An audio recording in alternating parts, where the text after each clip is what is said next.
একটি পত্রিকা একটি জাতির আশা আকাঙ্ক্ষা পূরণে মানে অনেকটা বেশি ভূমিকা রাখে। একজন অসহায় মানুষ যখন প্রশাসন, পুলিশ, আইন শৃঙ্খলা বাহিনী, আদালত সব দিক থেকে নিরাশ হয়ে একটা অনিশ্চয়তার জায়গায় পৌঁছান, তিনি কিন্তু শেষমেশ একটি সংবাদ মাধ্যমের দ্বারস্থ হন, যে সংবাদ মাধ্যমকে দিয়েই আমার প্রকৃত গল্পটা, প্রকৃত ঘটনাটা মানুষকে জানাতে পারা যায় কিনা। সেখানে বাংলাদেশের একটি সংবাদপত্র, একটি নয়, প্রায় এই ধরনের সংবাদপত্র দু তিনটি আছে। সেখানে তারা, যেখানে ফেসিবাদের আমলে মানুষকে একটি মুরগির ঘরের মতো একদম খুবই ছোট একটি ঘরে আটকে রেখে বছরের পর বছর অত্যাচার নির্যাতন করা হতো, সেখানে সেই ঘরকেই তারা কথিত আয়নাঘর বলছেন। এখনো এই বিষয়টি তাদের কাছে কথিতই রয়ে গেছে।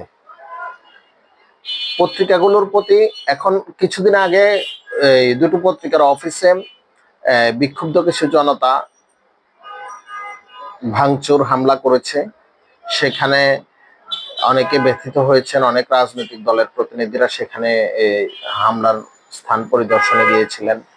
এরপর বাংলাদেশে অবস্থানরত অনেক কূটনৈতিক সেখানে হামলার স্থান পরিদর্শন করতে গিয়ে বলেছেন এটি বাক স্বাধীনতার উপর আঘাত, এটি এই একটি সভ্য রাষ্ট্রে, একটি সভ্য জাতির মধ্যে এটি আসলে কল্পনা করা যায় না, আশা করা যায় না।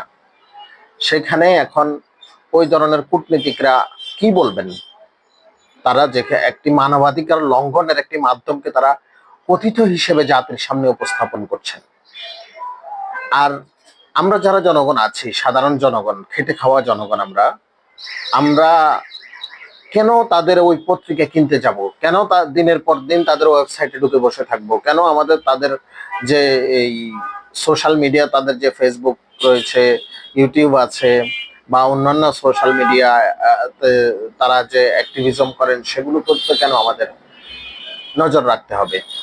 আমাদের তো আরো অনেক বিকল্প আছে। দেখা যায় একটা ঘটনাস্থলে আমি দাঁড়িয়ে আছি, আমার দাঁড়িয়ে থাকার স্থানেই এই ঘটনাটি ঘটেছে। এরপর আমি অনেককে দেখেছি একটি পত্রিকার ওয়েবসাইটে